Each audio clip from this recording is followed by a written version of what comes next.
انفرادیت جناب سیدہ کائنات کی وہ سید الانبیاء کی بیٹی ہونا ہے، اور یہ انفرادیت ہم نے بیان نہیں کی، اس میں جناب سیدہ نے خود ناز کیا ہے، خود پہ دیکھیے ہمیں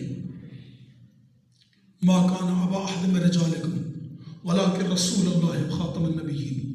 مسجد نبوی بھری ہوئی ہے، اور اس بھری ہوئی مسجد نبوی میں جناب سیدہ اس آیت کو پڑھ کے جو ہے مجمع کو مخاطب کر کے فرما رہی ہے تم میں سے کوئی نہیں کہہ سکتا کہ رسول خدا میرے باپ ہے، فقط کائنات میں اگر کوئی کہہ سکتا ہے تو وہ رسول کی ایک بیٹی فاطمہ زہرا کہہ سکتی ہے کہ رسول خدا میرے باپ ہے۔ یہ بھی کوئی عام عظمت نہیں ہے، یہ بھی کوئی عام کم منزلت نہیں ہے رسول خدا کی بیٹی ہونا۔ اور جب رسول خدا کی بیٹی یہ جملہ کہہ رہی تھی تو اگر کوئی اور بیٹی رسول خدا کی ہوتی اگر تو کوئی اس کا بھی رشتہ دار اٹھ کر کہتا کہ بی بی یہ انفرادیت آپ کی نہیں ہے،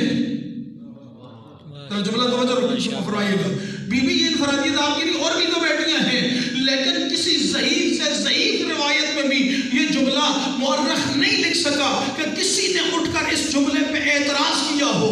یہ اعتراض نہ کرنا اس بات کی دلیل ہے کہ سیدہ تنہا اس فضیلت کی مالک ہے، تنہا سیدہ اس فضیلت کی مالک ہے۔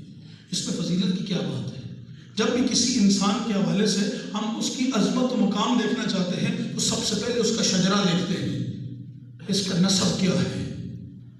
عظمت و مقام سیدہ کا یہ ہے کہ پہلی چیز جو سیدہ کو خداوند عالم نے نسب عطا کیا اس میں پہلی سیڑھی کا نام سید الانبیاء ہے۔ یہ پہلی انفرادیت ہے جناب سیدہ کی۔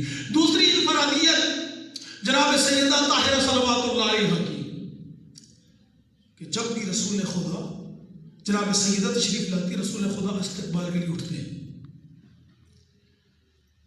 اس میں نہ انفرادیت والی کیا بات ہے؟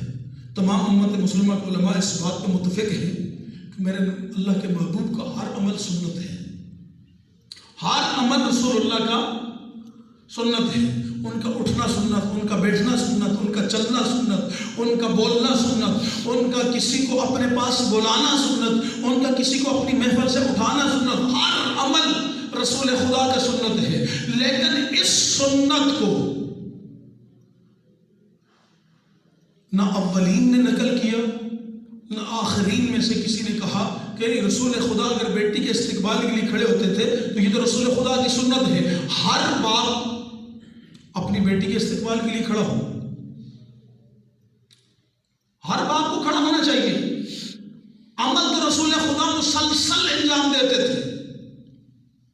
سینکڑوں مرتبہ صحابہ کرام رضوان اللہ علیہ مجمعین نے اپنی آنکھوں سے رسول خدا کو سیدہ کے استقبال کے لیے اٹھ کے کھڑا ہوتے دیکھا تھا۔ پھر اس کو راویوں کی روایات کے ذریعے آج 1400 سال بعد ہم تک پہنچایا بھی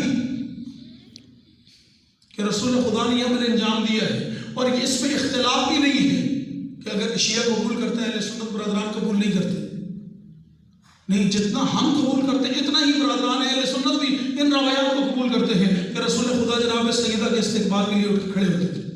لیکن آج تک کسی مفتی نے یہ فتویٰ نہیں دیا، نہیں، میں تھوڑا سی چھوٹی لیول پہ بات کر دی، مفتی کی کیا حیثیت ہے۔ میں آپ کے چہروں پہ مسکراہٹ بکھیرنے کے لیے جملہ کہہ رہا ہوں کہ بڑے بڑے صحابہ کرام کی بڑی بڑی بیٹیاں موجود تھیں، لیکن کوئی بڑے سے بڑا صحابی اپنی بڑی سے بڑی عظمت والی بیٹی کے استقبال میں نہیں اٹھا، اور ان کا یہ نہ اٹھنا اس بات کی دلیل تھی کہ سیدہ کے سامنے رسول خدا جو اٹھ کے کھڑے ہوتے تھے ہر عمل نبی کا سنت تھا، لیکن یہ عمل امت کے لیے سنت نہیں تھا، بلکہ یہ سیدہ کی انفرادیت کا مقام تھا۔ اگر یہ سنت ہوتا تو پھر ہر باپ اٹھ کے کھڑا ہوتا۔ صحابہ کرام نے اس سنت پہ عمل نہ کر کے ہمیں بتایا کہ یہ عمل ہر باپ کے لیے سنت نہیں ہے۔ یہ ایک انفرادیت ہے جناب سیدہ کونین، ایک انفرادیت جناب سیدہ کونین کی بغیر منصب کے منصبداروں کے ساتھ شریک ہونا۔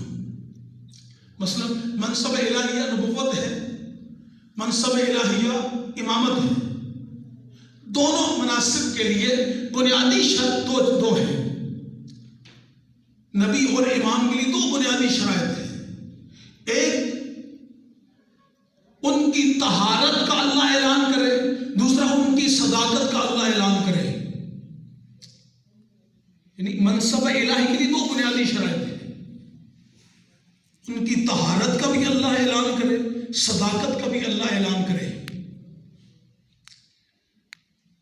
نبی طاہر بھی ہوتا ہے، نبی صادق بھی ہوتا ہے. امام طاہر بھی ہے، امام صادق بھی ہے.